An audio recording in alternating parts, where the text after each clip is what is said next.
Lionel মেসির penalty miss, Brazil সমর্থকের উল্লাস, কিন্তু সেই উল্লাস বেশিক্ষণ টিকে নাই কারণ নামটা লিওনেল মেসি। তারপর জোড়া গোল করে আর্জেন্টিনাকে ম্যাচ জিতানো। কেমন ছিল আজকের এই অস্ট্রিয়ার সাথে ম্যাচ, চলেন একসাথে শুরু করি। তো আজকে আমি অস্ট্রিয়ার সাথে ম্যাচ দেখার জন্য চলে গেছিলাম গুরুদেল সরকারি কলেজের বয়েজ হোস্টেলে। তো যাওয়ার প্রথম 3 মিনিটের মধ্যে হচ্ছে আর্জেন্টিনা একটা পেনাল্টি পায় লাউতারো মার্টিনেজের মাধ্যমে।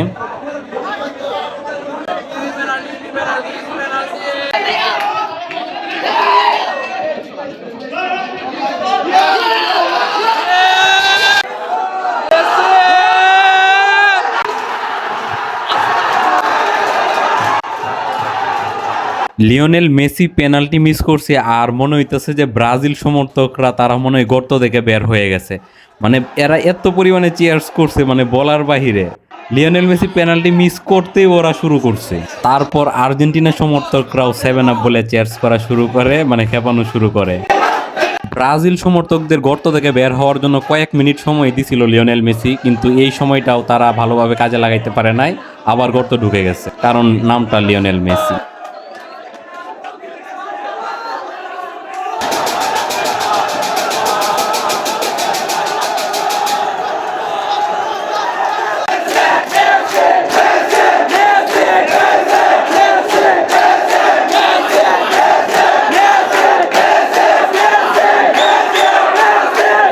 তারপর 1-0 আগায়া আর্জেন্টিনা হাফ টাইম শেষ করে। হাফ টাইমের পর অস্ট্রিয়া খুব ভালো চান্স ক্রিয়েট করে, কিন্তু আমাদের এমিলিয়ানো মার্টিনেজ সে দারুণ একটা ফ্রি কিক আটকায়।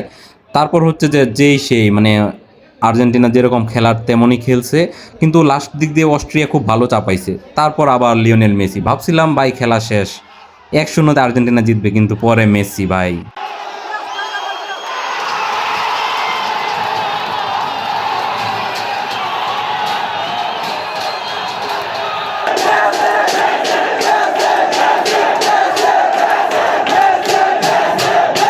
এক শূন্যতে ম্যাচ জিতার কথা চিন্তা করতেছিলাম যে মনে হয় 1-0 ম্যাচ জিতবে আজকে আর্জেন্টিনা, কিন্তু ভাই এটা লিওনেল মেসি।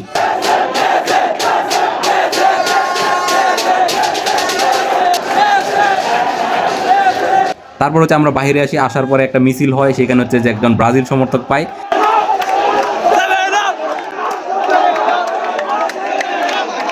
সো এই পর্যন্তই আজকের খেলাটা আমার কাছে যথেষ্ট ভালো লাগছে। আর গুরুদেল সরকারি কলেজের বয়েজ হোস্টেলে তারা যথেষ্ট পরিমাণ বাহিরের থেকে যারা গেছিলো তাদেরকেও আপ্যায়ন করছে, তারা এখানে মুড়ি পার্টিরও আয়োজন করা হয়েছিল।